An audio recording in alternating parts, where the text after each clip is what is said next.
Сәлем достар, бүгін сіздермен оригинал вупи пайдың рецептімен бөлісетін боламын. Міндетті түрде жасап көріңіздер. Ол үшін бізге жұмыртқа, қант, какао, ұн, разрыхлитель, сары май және де бір Қазақстан шоколады керек болады. Енді жұмсақ сары майымызға 100 грамм Қазақстан шоколадын бөліп, газға қойып ертіп аламыз. Осы уақытта жұмыртқаға қантымызды салып, жақсылап аппақ көбік болғанша көпіргенше миксерлейміз.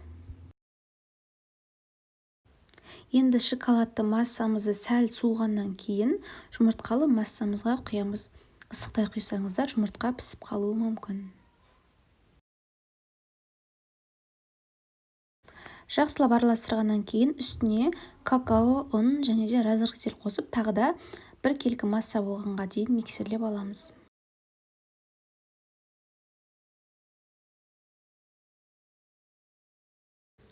Алдын ала пергамент қағазын дайындап аламыз. Массамызды теңдей 4 бөлікке бөлеміз.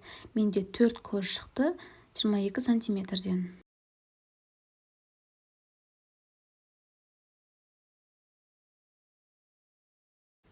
«180 градуста пісіріп аламыз. Піскенін шпажка арқылы тексеруге болады. Енді кремін дайындаймыз. Ол үшін бізге творожный сыр, сливки және сахарный пудра үшеуін бірге миксерлеп, алдымен творожный сырды миксерлейміз, одан соң сахарный пудра салып, сливкимізді құйып, жақсылап қою масса болғанға дейін миксерлеп аламыз.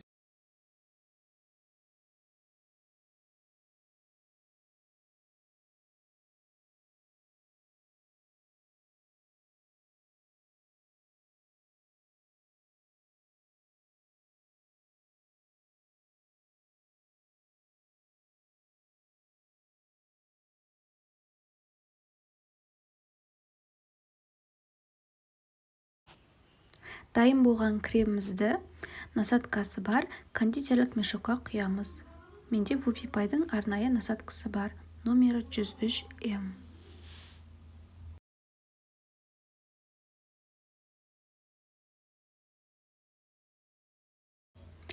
Алдымен кремді сәл ғана тарелкамызға құйып аламыз. Бұл торт жылжып кетпес үшін қажет.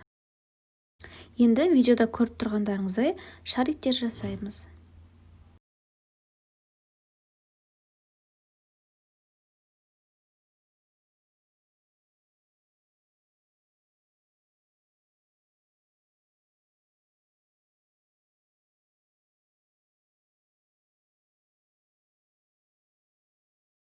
Ортасына бір кекті етіп крем жағамыз және оның үстіне корж қойып, солай 3 қатар жасап шығамыз.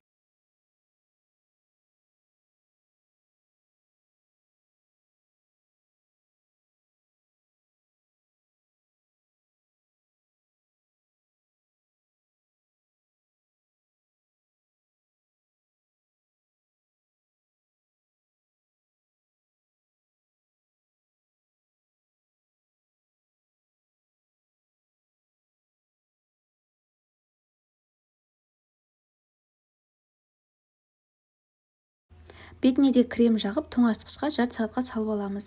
Енді ганаш дайындаймыз. Ол үшін сары май мен шоколадты газда ерітіп, сәл суытып, вупи пайымызға құямыз.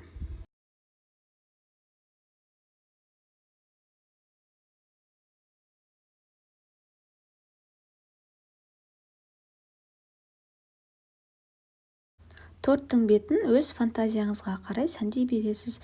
Мен ұлымның туған күні болғандықтан осылай детский оформление дейді, солай жасап шықтым.